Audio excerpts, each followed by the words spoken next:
Madam hospital విషయానికి వచ్చేసరికి మొత్తం 3 బ్లాక్స్లో ఉన్నాయి. It's 850 bedded hospital. Okay. And ఇందాక మీకు చెప్పినట్టు NABL అక్రిడేటెడ్ మాలిక్యులర్ ల్యాబొరేటరీ ఇక్కడే ఉంది. And ICMR research institute back side ఉంది. సో ఇప్పుడు మనం హాస్పిటల్లో మనకు కావాల్సిన కోర్సెస్ ఏమేంటి? Cardiac, anaesthesia and operation theatre technology, radiology.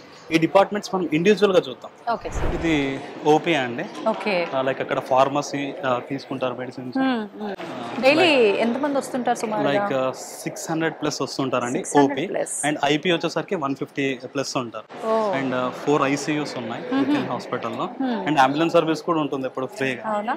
అంటే ఒకవేళ ఏదైనా ఎమర్జెన్సీ సిచ్యువేషన్ లో వచ్చినా కూడా ఎమర్జెన్సీ డిపార్ట్మెంట్ సపరేట్ గా ఉంది మేడం. లైక్ ఏ బ్లాక్ లో ఉంటుంది అది.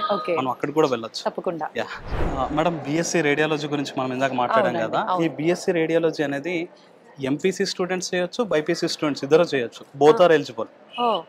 దీంట్లో వాళ్ళు CT స్కాన్ గురించి, MRI గురించి, అల్ట్రాసౌండ్ కానీ, న్యూక్లియర్ మెడిసిన్ వీటి గురించి చదువుతుంటారు.